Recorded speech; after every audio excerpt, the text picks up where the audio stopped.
Yuck. Why?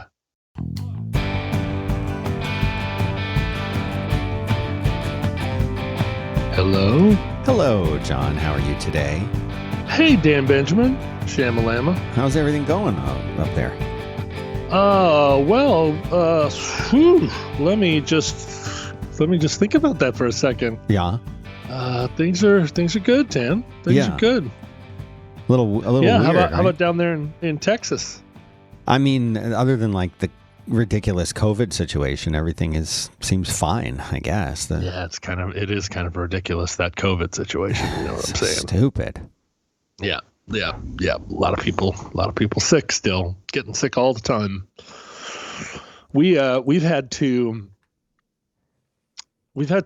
re-quarantine a couple of times recently, because we went to a Halloween event with a couple of little girls that we were in a bubble with, right?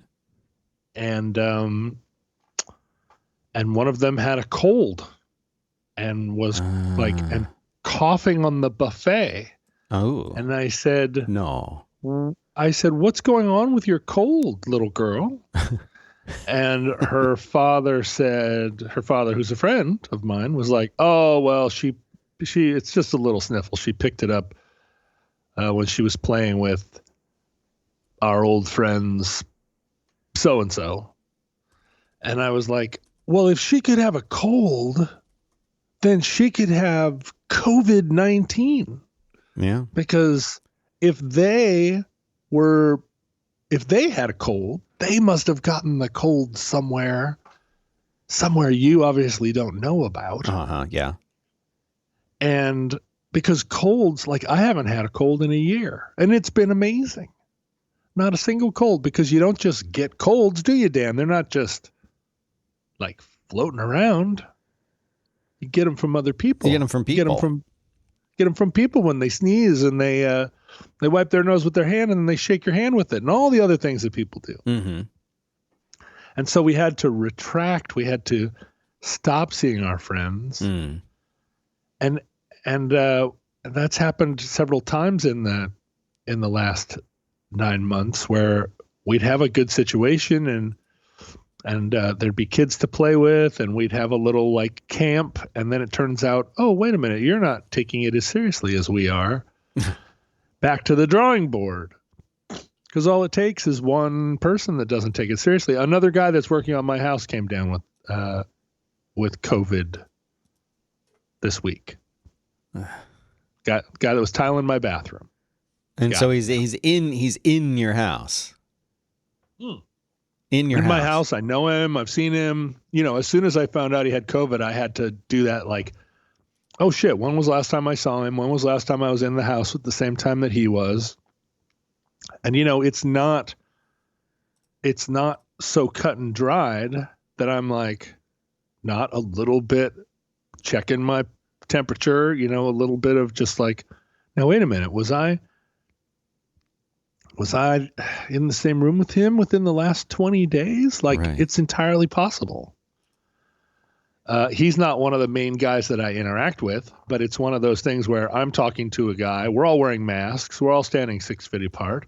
But like, did he, on his way from one room to the other, brush past me? Right.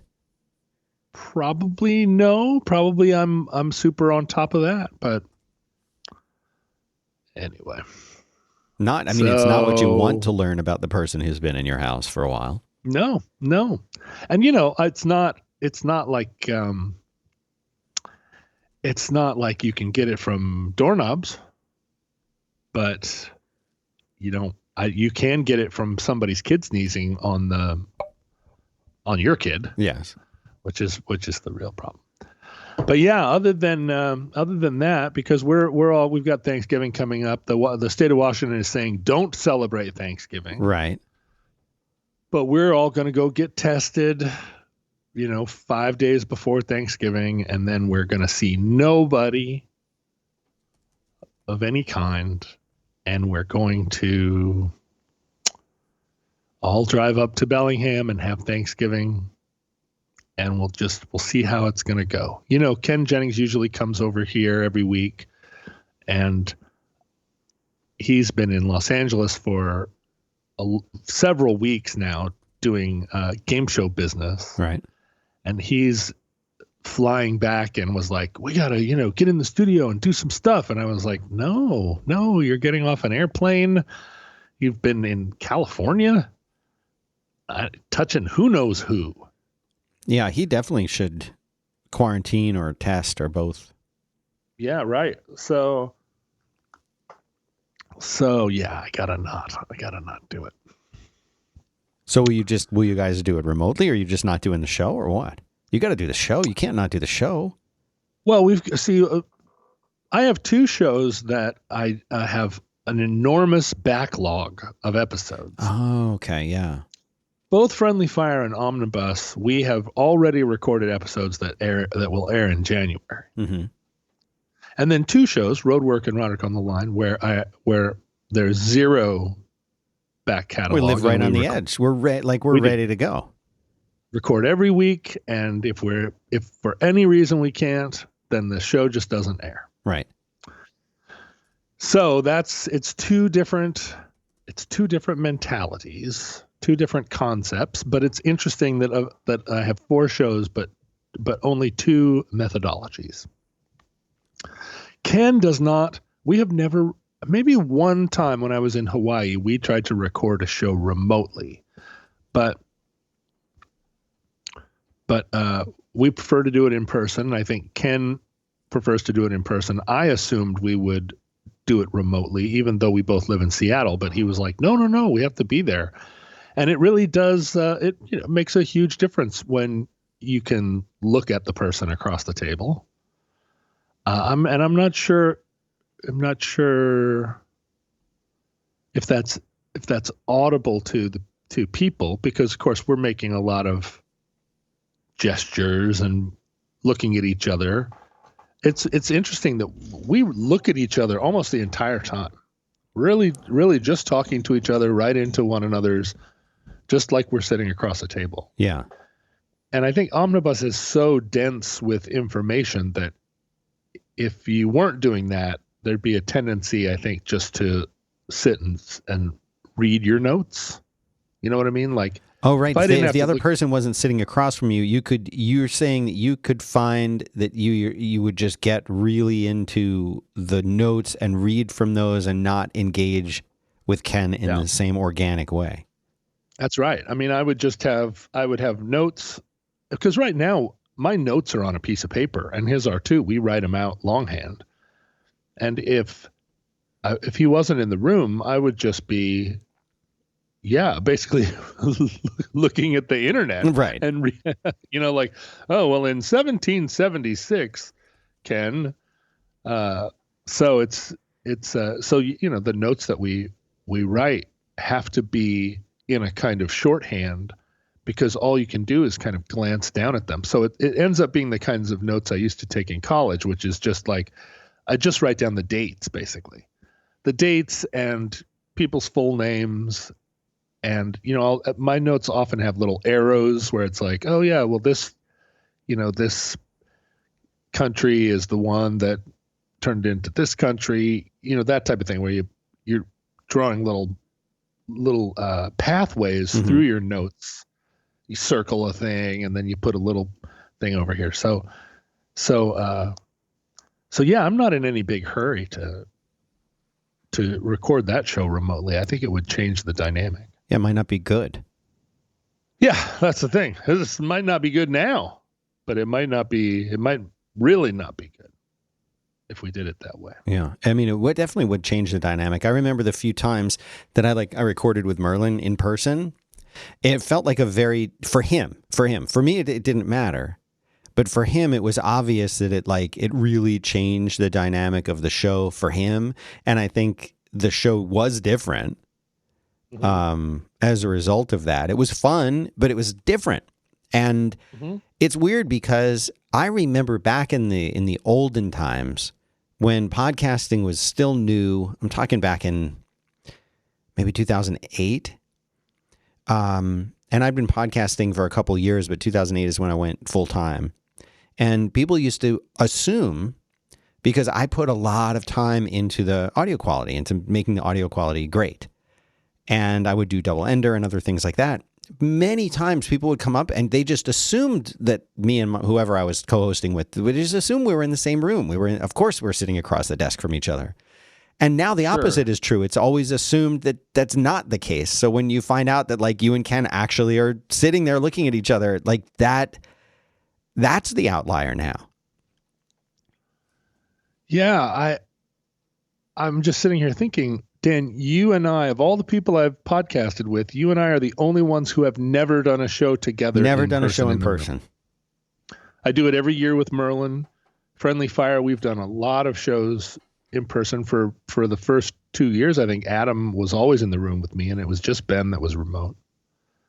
And Ben, would come up, or we would do them. We've done them live. But you and I, Dan, never have done Roadwork. Roadwork is really the niche podcast of my podcast empire. I don't know if you have any podcasts that are more niche than Roadwork. None. Your podcast empire is all professional, right? It's professionalism. Mm-hmm. You don't have a lot of bullshitting podcasts. Not enough. I want even some. the one with Merlin. Even the one with Merlin, although you guys bullshit a lot, you also talk about note-taking apps. Yes, that does happen. Yeah, right. We never do. And the weird thing is that like we live very, very close to each other, and like I could literally just walk over there and record with you, but we just don't want to do it. Yeah, right. Well, no, we don't. No. I don't want you around my kids. No. Why? Who would? No. No, but and that's the thing that I love. I always love anytime that I could do something in person. I would always choose that. I think what you and Ken have is better because of it. And I think you can do a lot by, the other person's facial expressions and see, there's so much about communication that happens in a nonverbal way that you just don't pick up. And I know a lot of people back in the day, a lot of the time even though we weren't doing video, I did video on some of the shows back in the Stone Ages, but most of the time we would still do Skype video so that we could see the other person, even though we were just releasing it as audio, because of those kind of nuances. And I think because we weren't really used to doing something like that without the visual stuff. Right. And like I've always heard, like when a lot of the time when people will do interviews, like I used to listen to a lot of NPR and a lot of NPR interviews back before there was podcasting. And it shocked me to find out that was actually often the same thing that happened in like a professional broadcast studio, that if you were going to be interviewed for NPR, you might go to your local NPR like affiliate and sit down in their station, in their broadcast station, and be interviewed. And you just be there in a room alone talking into a microphone with headphones on. And I think they were using phones to do it back in those days. So the person that was interviewing you would they would be wired in through the board, but they'd be calling you on the phone and you just hear their voice. I was always astounded that was how a lot of the time they conducted things. It just sounded so good. You just assume, well, if it sounds good and they sound like they're in the same room, they must be. Yeah. Do you think anyone in our audience is surprised to learn that we're not sitting across from each other? Do you think there's anyone surprised about them? No, we refer to the fact that we're distant from one another, and also, but no one pays any attention about. No one cares. Oh well. Who knows? Who knows who listens to Roadwork? I honestly cannot know. Deep in my heart, I do not know who listens to Roadwork. Yeah. In a way that other shows, I feel like I have a better sense. The thing is that Roadwork is what spawned the Facebook page Gary's Van, which is a very interesting community of people. There are a lot of people on Gary's Van now that have come from other shows because it's grown somewhat organically there. Mm-hmm. And Gary's Van isn't even a reference to Roadwork, but I think I mentioned the idea of it here for the first time.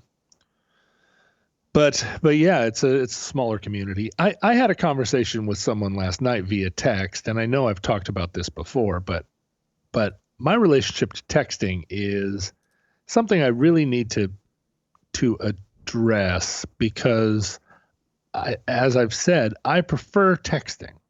I prefer to text. I prefer it to talking on the phone.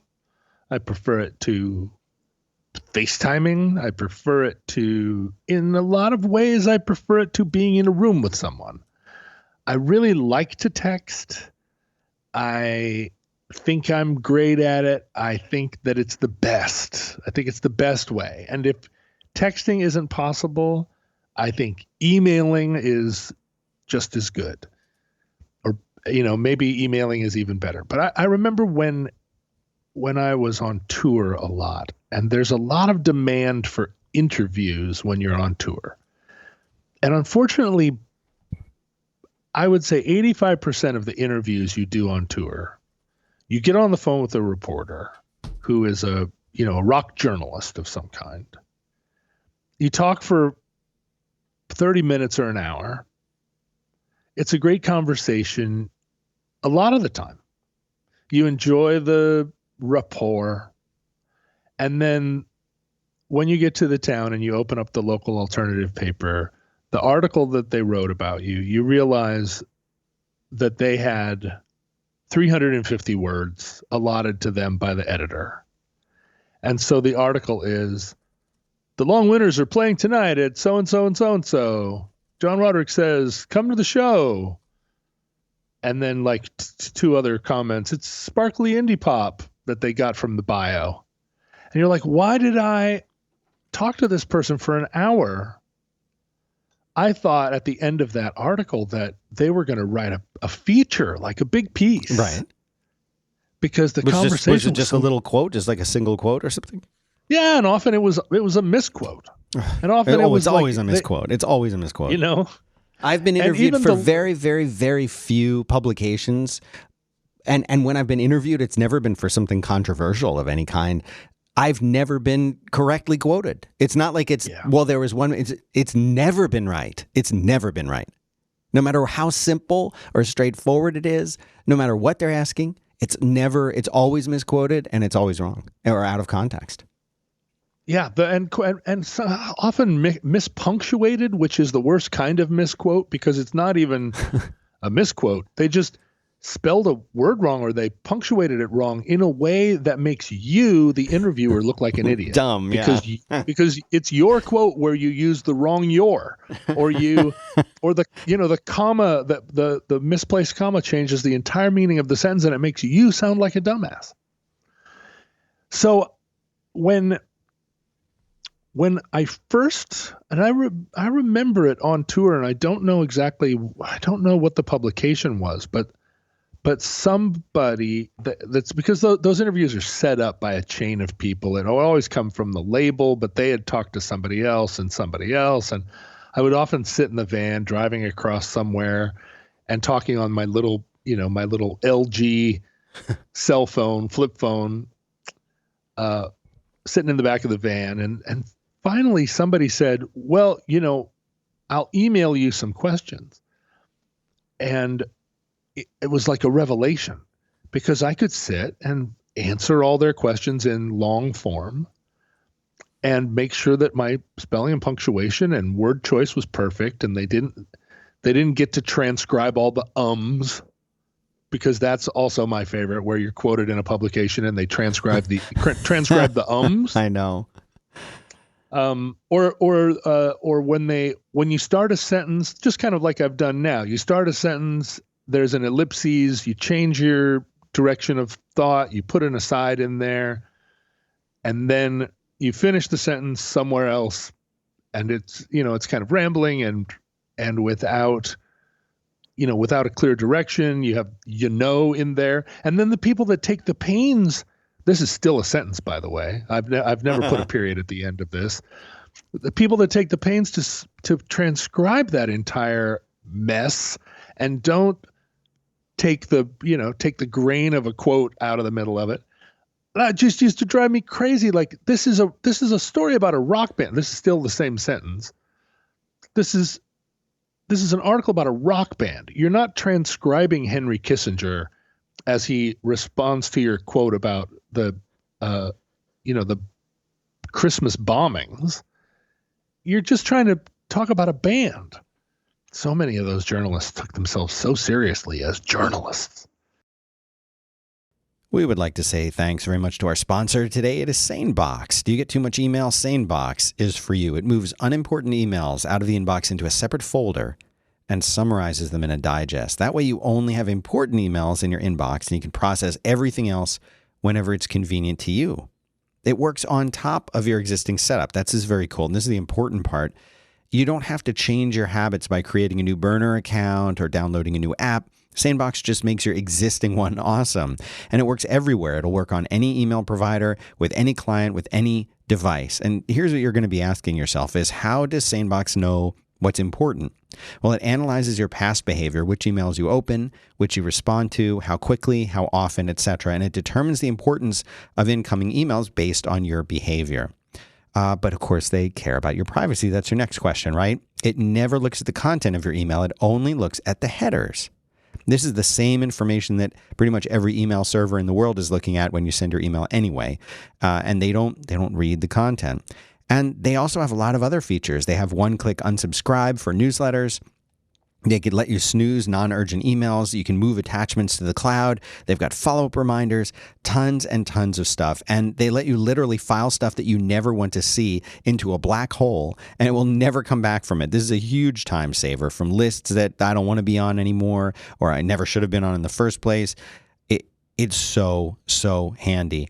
And the last thing I want to tell you guys about is it has something called Sane Reminders. This automatically reminds you when you need to do a follow-up email.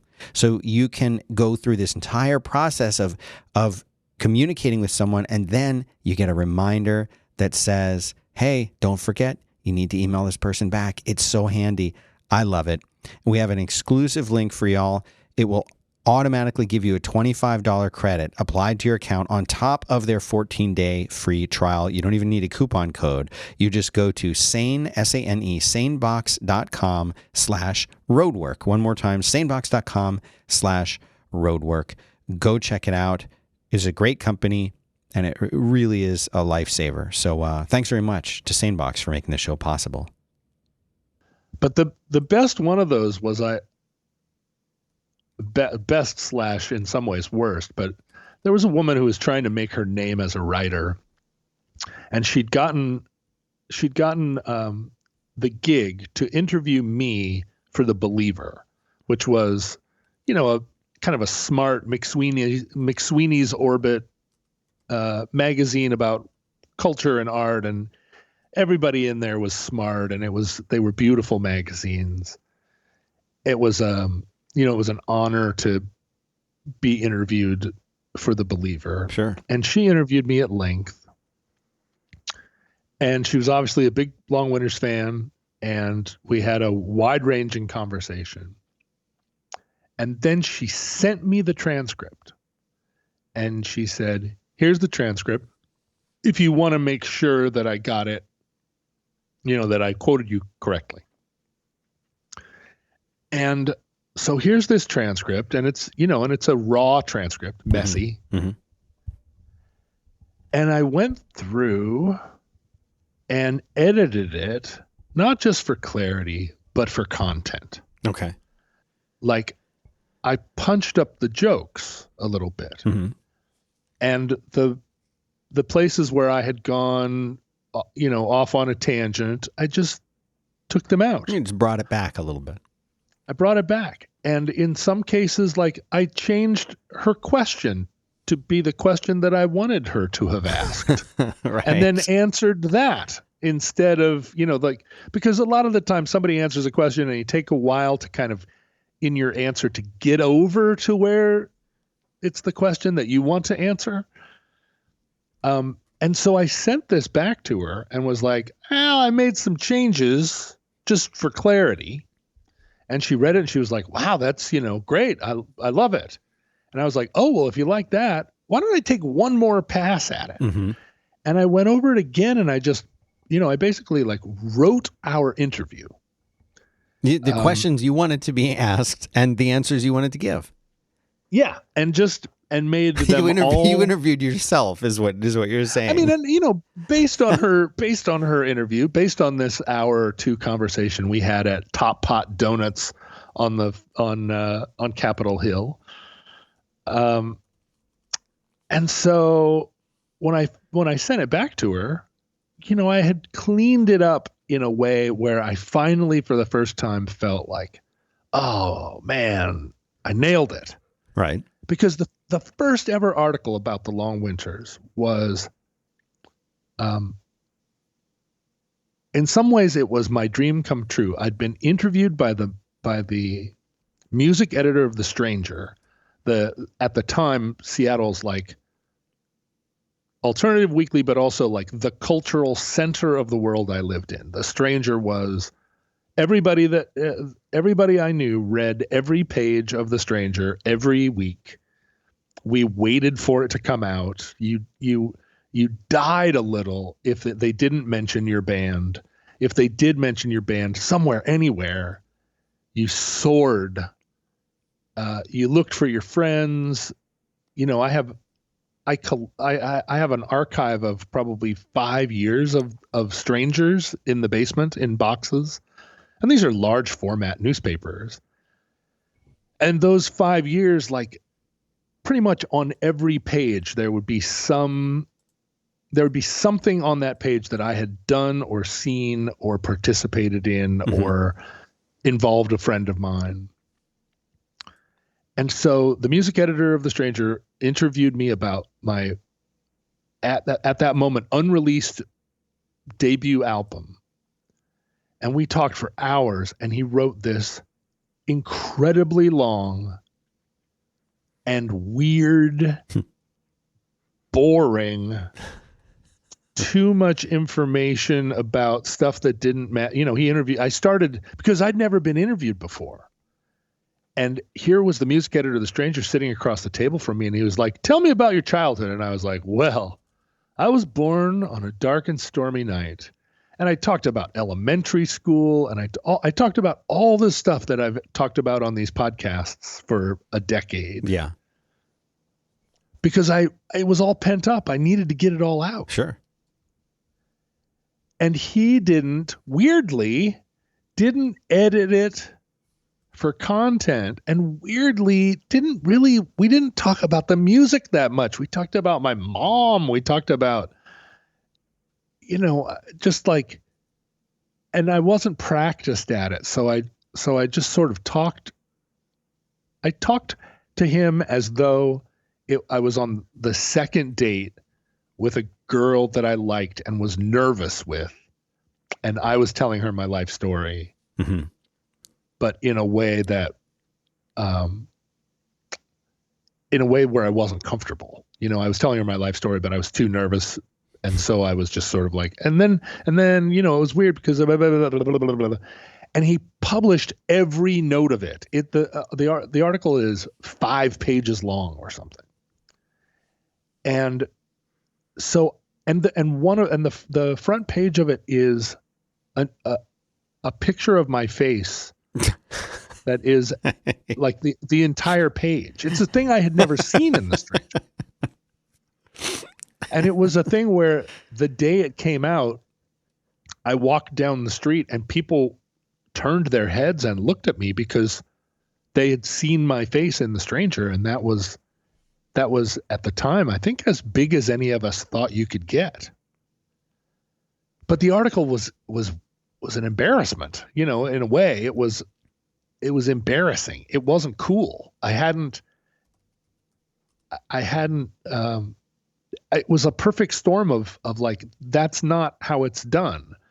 That interview wasn't how it was typically done. The way he wrote the article is not how it was done. And the stuff that I said isn't how it's done.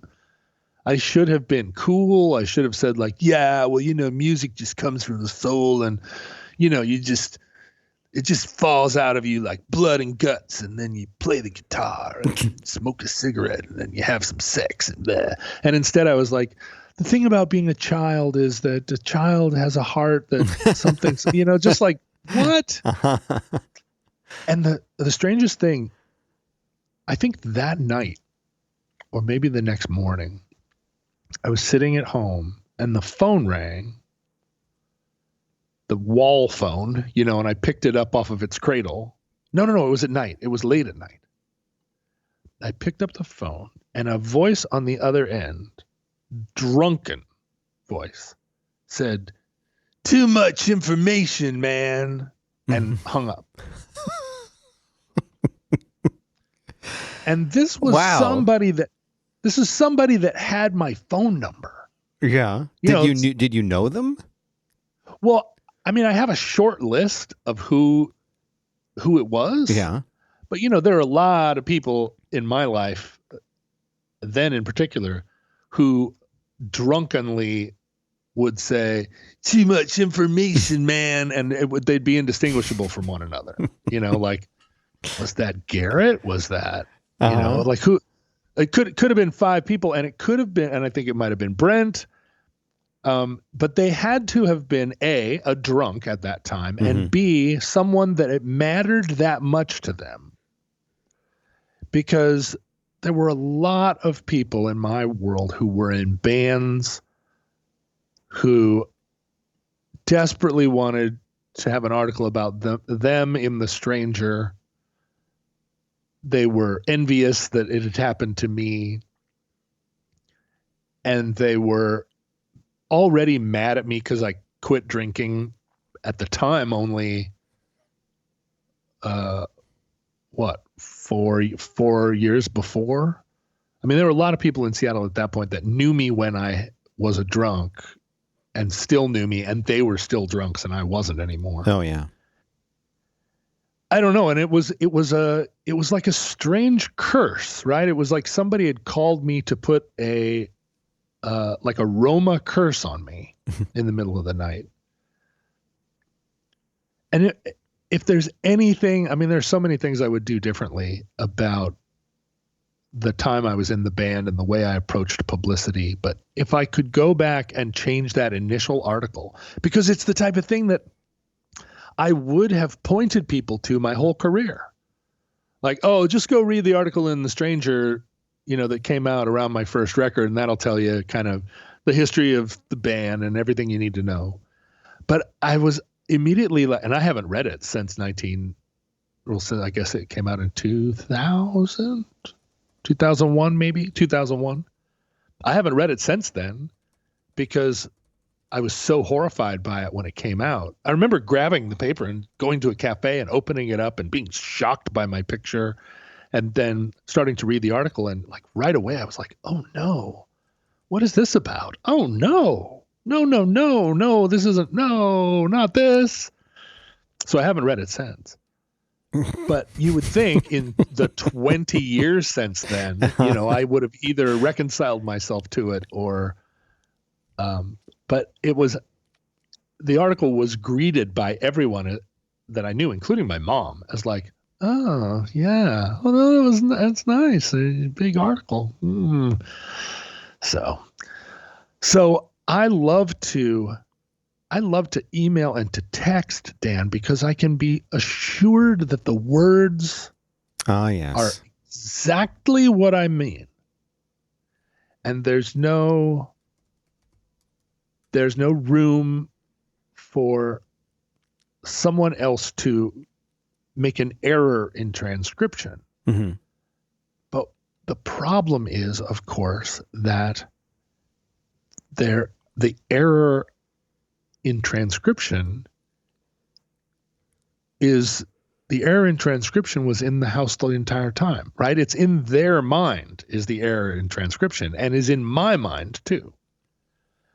So I send a text and I'm like, "Couldn't be clearer."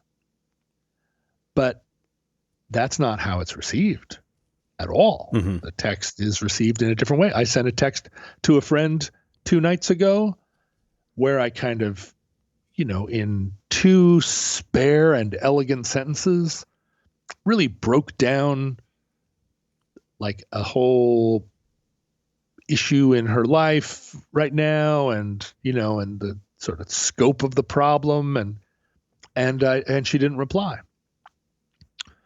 And that's not unusual in our text conversations that one of us would not reply, but then 2 days go by and no reply. And so then I'm like, did I say it wrong?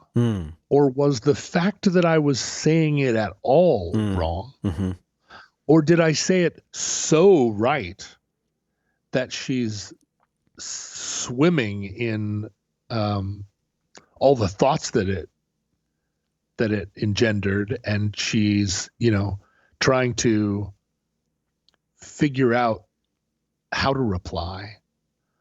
Or did I say it right, but it was wrong for me to say it, so that she's chagrined at me having said the thing? Okay, well, let's take a step back for a second, because I want to really analyze this. All right. When you are texting in general, or with this person, but in general, are the texts that you send, because you just mentioned that the person, they might not reply, or might not reply right away. Do you treat or think of a message interaction as like a real-time thing? Or is it more, I said something, when they want to reply, they'll say something back? Or do you think of it more like a phone call that's happening over text, where you say something and the expectation is that the other person is going to listen or respond right away? Well, so that's another thing confusing about text, because it's all of those, right? You text somebody and you're like, hey, what's up? And they write back immediately, hey. And you're like, great, ba-da-ba-da. And they're like, ha, ha, ha, boo, boo, boo. And then you say, ba-ba-da-ba-da. And then, whoo. And it's like, whoa, what happened? Well, they're making dinner or something, they're in the car. But on your end, you're like, did I just fuck up? And then when they finally get back to ground, when dinner's over or they get to where they're going, they're on to something else at that point. They're not just sitting and playing with you. And so they send a kind of perfunctory, like, oh, hey, well, anyway, talk to you later, or they don't. And you just kind of don't, you never know. You never know. It's the rare person that says, hey, I'm about to get on a plane, or a rare situation. Most of the time you're texting with somebody and then something happens and you don't have time to say, like, I got to go. And so in particular, like texts that I'm having late at night with friends, it's hard to know whether they went to sleep. You can often say something where it does feel like the other person is really thinking about it, like the pause is them thinking about it before replying. But again, if that just keeps going, and you're like, we've all learned a long time ago not to text someone and go, hello, or like, don't nag. And at least in the text that I have with friends, because there's nothing worse than saying like hello and getting a text back that's like, yeah, I'm in the middle of dinner, I'll text you later. Like you just have to let the text hang. But it happens a lot. And a lot of the time it's because I send a text that is not just a joke, but like something serious. Because I love texting, and I love texting about serious things. And it's causing me grief. It's causing me grief as much as Twitter causes me grief. That's a lot. Because what I object to, what I don't like to do is talk on the phone. I don't like to talk on the phone at all. And why do you like podcasting if you don't like talking on the phone? It's almost the same thing. You are right. Is it that with podcasting there's an audience present, or that there is an audience going to be present? No, it's because podcasting is on a schedule and I can't get out of it. I've committed to it and I can't get out of it. Okay. So I know that every day at 11 o'clock I have to go down and talk on a podcast. And so I am resigned to it. And over time, I'm fine with it. I relish it. if I had a weekly phone call with every one of my friends where it's like, oh, it's Tuesday at 6:30, I have to get on the phone with Hodgman, it would probably be great. It would probably work fine, and knowing the world as it is, we would probably record those conversations, and then Hodgman and I would have a podcast. Right. Because why not? Why talk to anybody if you're not generating content? I think right? that's a lot of podcasts began that way. That, hey, this conversation we're having would be a good show, wouldn't it? Yeah, let's just record the next one and we'll just put it out there.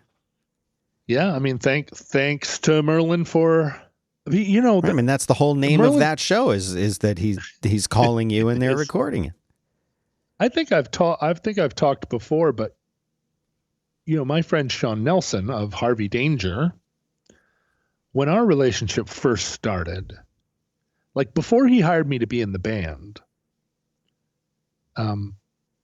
he initiated a relationship with me at the height of his fame, because he said that he'd heard from people that he needed to get to know me. And I think it was just one of those things where Sean had and has a wide-ranging intelligence, a very deep wit, but also a broad wit. He's got he's educated in 100 fields. He's polymathic. He's a great writer. He's brave in some ways and timid in others. And I think just in the course of his life, wandering around Seattle, he would get into exchanges with people, and their takeaway would be like, you should talk to John Roderick. And he heard it enough times that he actually walked over to me at a party at a time when he was the biggest rock star in Seattle, and was like, you and I need to have lunch. And I was flattered by it. And I was flattered by it because I'd known about Sean for years before Harvey Danger got famous, because he wrote for The Stranger. And he wrote the first blurb about my band at the time, the Bunn Family Players. He wrote the first blurb, and in a way, the first blurb ever written about my music or anything that I did creatively. I'd been in the newspaper a bunch as gifted child, saves tennis racket from fire, or whatever. There's always been little articles about me in school, because the reporter comes to school and says, is there a kid around here that, would be good for this article? And the teachers say, what about this kid? He saved a tennis racket from a fire. So Sean was legendary to me because he had done this wonderful thing. He had written this article, and we'd opened for Harvey Danger at some point. I was very aware of him. And so he and I started going to lunch together. Oh, I'm sorry. We went to dinner, and we went to Morton's Steakhouse because we were being fancy. He was fancy now. He had money. And there was something about our meetings that made us feel like we needed to be fancy, because we were meeting to sit and talk like days of old. Two artists in their 20s who were going to sit across a table for no other reason than to talk about the matters of the day. We weren't planning anything. We didn't have a project. We were meeting explicitly to sit and philosophize. And so we started going to Morton's, and we were surrounded by all the assholes that go to Morton's. Mm-hmm. And it was back when you could smoke in restaurants. And they sold cigarettes at Morton's. And we would get steaks and we would talk. And he was absolutely right, or whoever the yentas were that matched us, the invisible yentas in the world that knew us both. Because talking to him was a joy. It was just a delight. In a way, it was the first time in my life where I'd ever met somebody that really could hang in there. He knew every little thing that I referenced, he got it. And every little reference he made, I got. And so it was a kind of liberty to just talk the way that your mind wants to go. And that's since then, I've found a lot of friends like that in the world. Maybe not that know everything. I mean, I don't know everything that Merlin references. I can't imagine anyone who would. I cannot imagine anybody who could keep up with the references that pour out of Merlin. Yeah, there are many, many, many. We would like to say thank you very much to my friends over at Holus Bolus Winery. These guys are so awesome. I've actually known them for a while, and the stuff that they do, the wine that they make is amazing. They are independent wine for independent people. Pretty cool, right? They don't have any investors. They're not some kind of gigantic factory operation. The Holus Bolus octopus, which is their part of their logo, I have the T-shirt.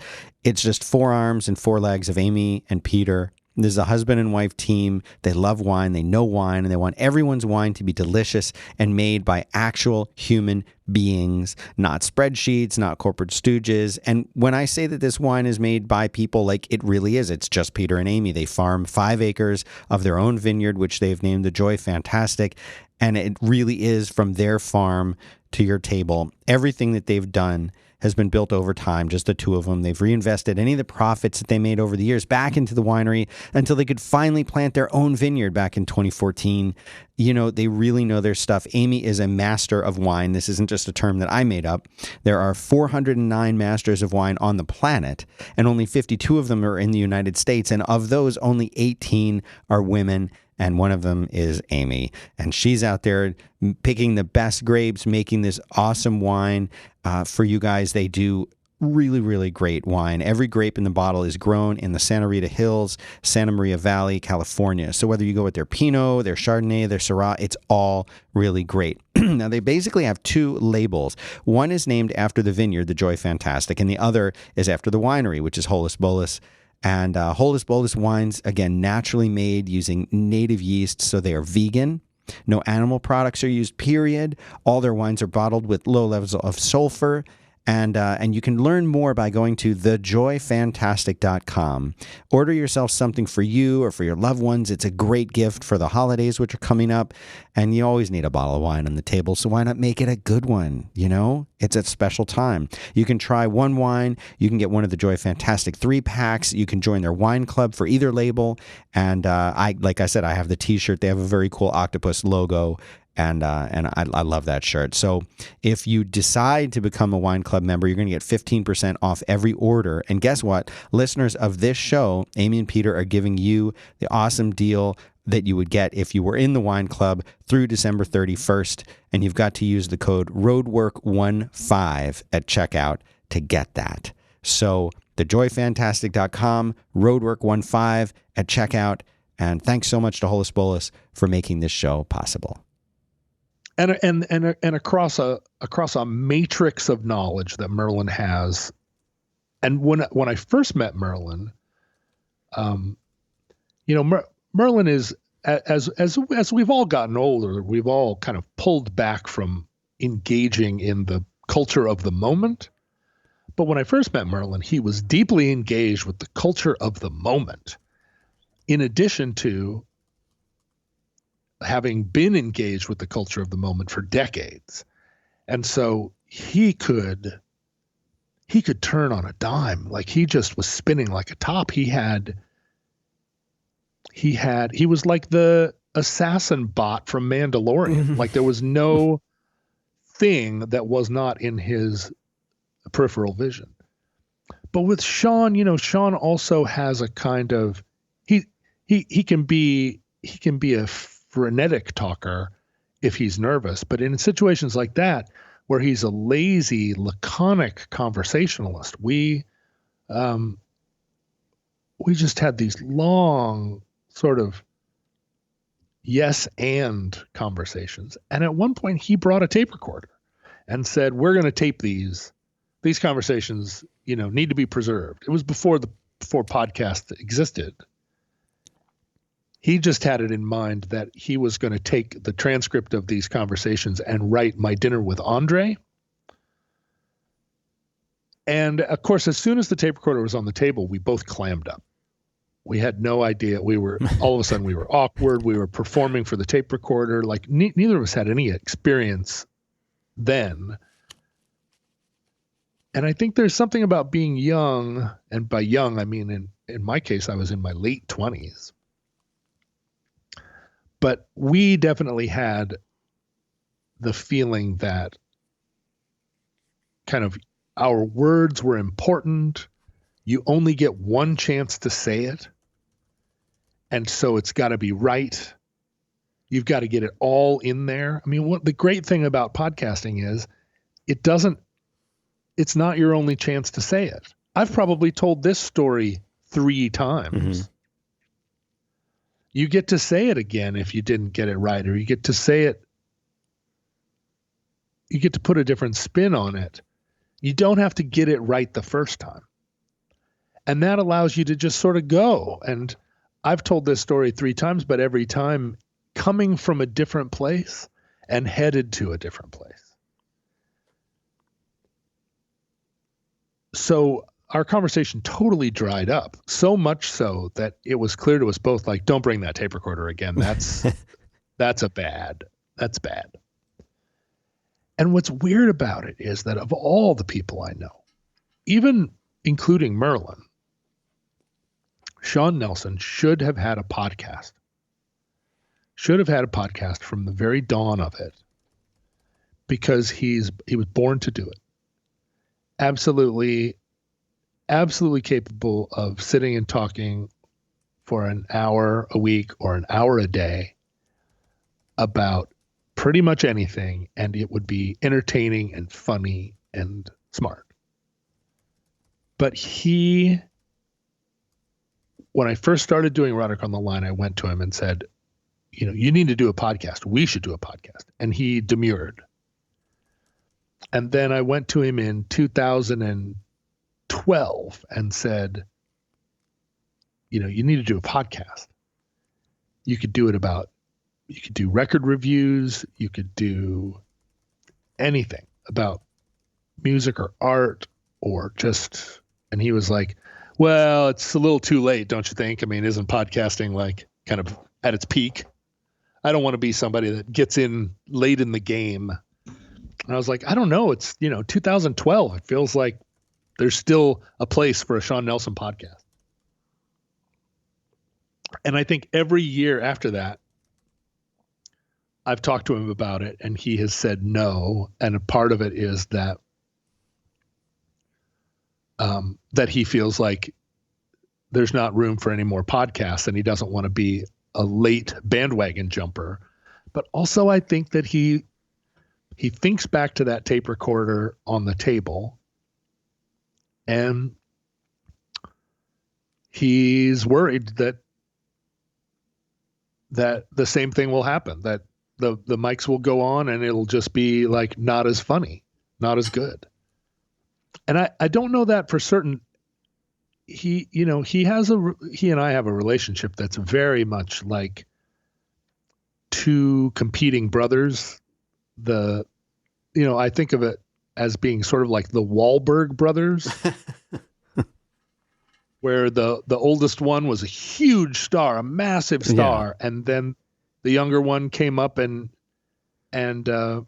became an even bigger star. And the older one sort of never transitioned away from being a New Kids on the Block. It's so funny that Donnie Wahlberg didn't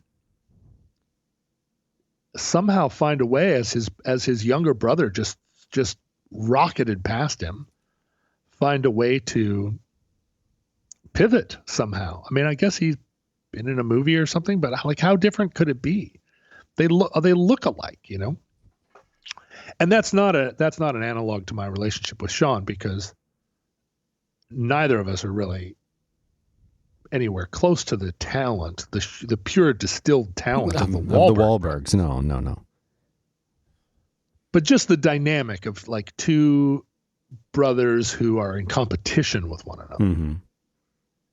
And so, that may play into it too. He's definitely never taken the bait or never taken the invitation to do a podcast with me. And I think I'm the most prominent podcaster in his in the world. Orbit. In the world. Yep. But I have this relationship to texting I need to resolve, Dan, because it hurts my friendships. Sure. It makes my friendships worse. Like, you send me texts all the time that I just kind of like, I very seldom ignore give you is the what word you're you looking need. for. Ignore is the word you're searching I don't for. give you what you need, right? You send me a text. Well, you send what me I a need is a funny response meme or of any kind. Exactly. And there are so many texts I don't reply to, and all of those failures to reply are also messages. They're text messages. They're just text messages of that sow confusion and discontent and sorrow. And it's hard for me to say something. I'm often trying to get myself to put my phone down. I bought an Apple Watch with the idea that I would leave my phone at home and the watch would just be there when somebody needed me, but it would not be an interface that was fun to interact with. Mm-hmm.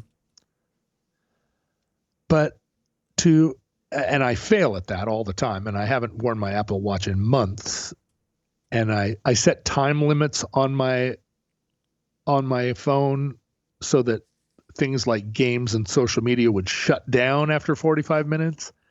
And then right around the election, I started just ignoring those time limits because it was like, look, I'm not getting off Twitter right now. Sorry, phone, that only 2 weeks ago I set this time limit on, but that's not happening today. And now it's so the time limit thing pops up and I just say, not today. Get behind me, Satan. But to have a similar thing with texting where it's like, you know what this is good for? It's good for making plans. It's good for saying, I'll be there at 4. It's good for saying, can you pick up some milk on the way home? But it is not the medium for reaching out. It's just not the medium to say, hey, how's it going? Because it just invites too much chaos. Even something as simple as, hey, how's it going?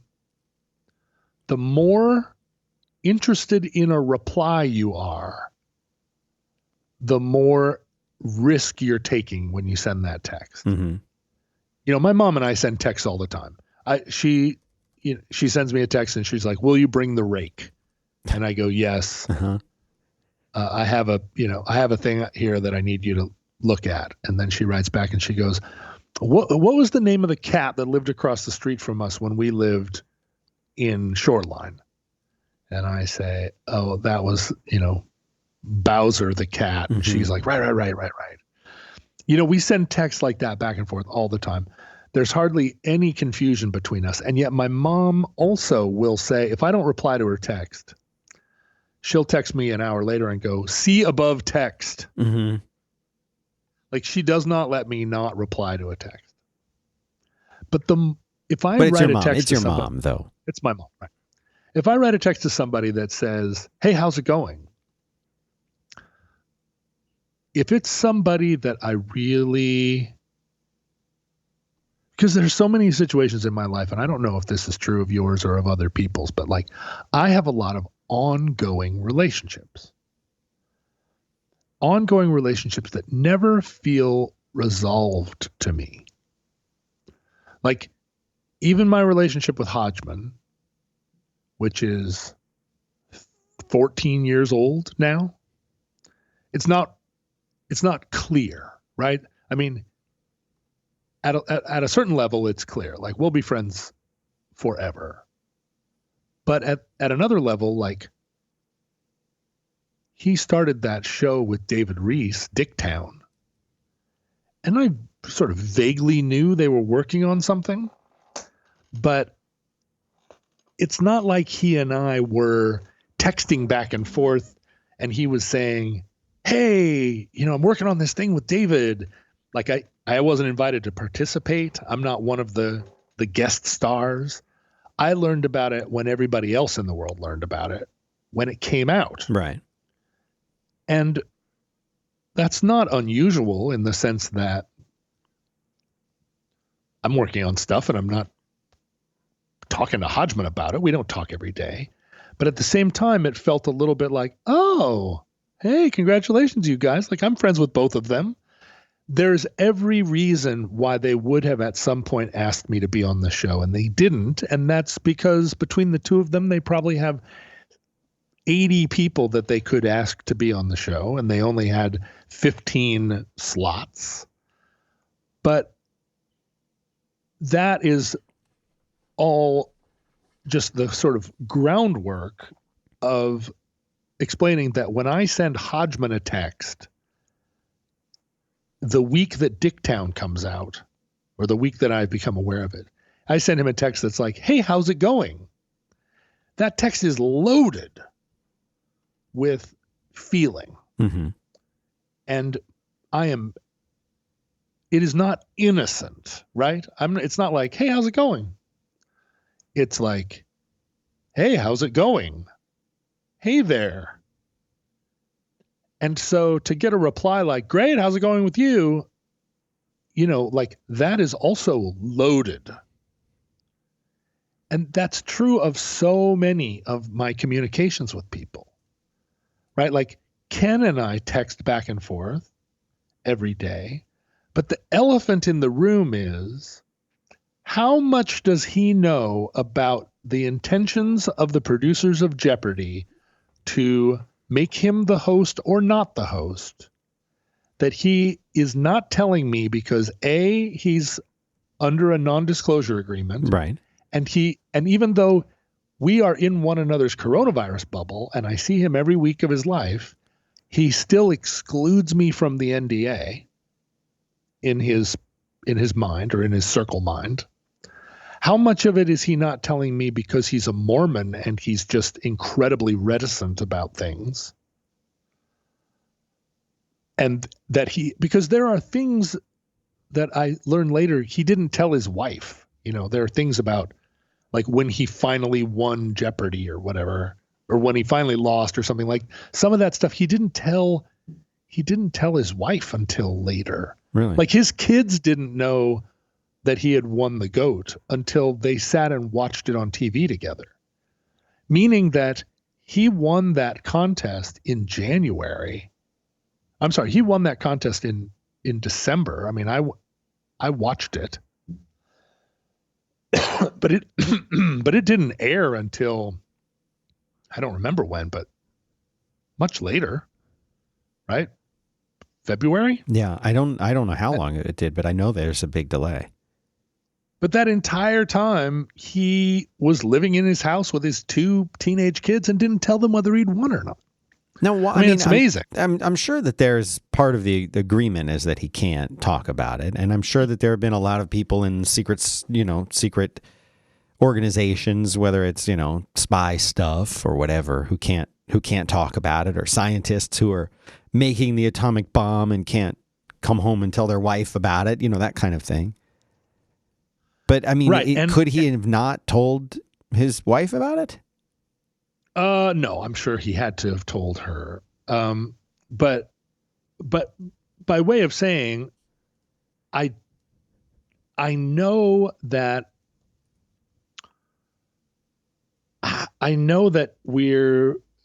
when I'm not read into the details of every single, little thing that my friends are doing, I know that it's not personal, but it often feels personal. And it's because I'm trying to transact those relationships via text. If I had called John and said, hey, how's it going? And he had said, fine, man, how's it going? Good to hear from you. And I had said, what's going on with Dicktown? That's exciting. Well, it would have been a conversation. We would have had it. He would have told me everything that's going on. There might have been a little ghost in the room where I didn't say, how come you didn't ask me to do it? but it would have been resolved in conversation. John is very considerate. He probably would have said, "Hey, I'm sorry we didn't ask you to be in it, but there were a lot of people that we didn't get, and maybe season 2, it would have just been a typical thing." But in the absence of that phone call, all of those questions just sort of, they all marched up to the door of the C-47, but none of them jumped out. None of them hooked their parachute cords onto the guide wire, and the light never turned green, and they never jumped. So I've got a C-47 full of paratroopers that's just flying out over Western France. Somehow it never runs out of gas, just flies forever. And I have so many of those planes in the air. Now with Ken, I know that this question is going to be resolved. One day there's going to be an announcement. And if I learn about it if I learn that he either is or isn't the host of Jeopardy by reading it on Twitter, there will be a little bit of me that's like mad. But it's not, Ken and I aren't romantic, right? These questions, if you plug them into a romantic relationship, and I mean both a sexual one and also one that is maybe not sexual but romantic, like the one I have with Hattie. Right? Like, Hattie and I don't have a sexual relationship, but it's a deeply romantic one. When she writes me and says, "Here are the ads coming up for this week's roadwork," I'm like, just the way that you email me about that, Hattie, is just, I wait for your mails. I don't even think she knows I exist, frankly. No, she does. But when you put all that extra weight on stuff, and you text somebody and say like, "How's it going?" Right. And what you really mean by that is like, "Do you love me? Will you love me forever?" Why haven't you responded? And they write back and they're like, "Fine. How are you?" And you're like, I mean, they replied, so that's good, but I can't tell if they love me. You write back and go, "Things are good. Like what's up?" "Not much." Like that stuff. It's just terrible. And it precipitates problems for me, because then I try to probe, and texting is bad for that. And if I just called them like we used to do, "Hey, hi, just calling to say hi, just checking in." And then you talk, and if you decide in the course of the conversation to be like, "I've been thinking about you," and just, or if you don't, if you really are just there to hear one another's voices, like all that stuff is natural. And I mean, you can get in trouble on a phone call too, but every text I send, Dan, is fraught with peril. I see that. But I don't know if I can get that needle out of my veins. I sure as shit don't want to call somebody. God. Ugh. Yuck. Why?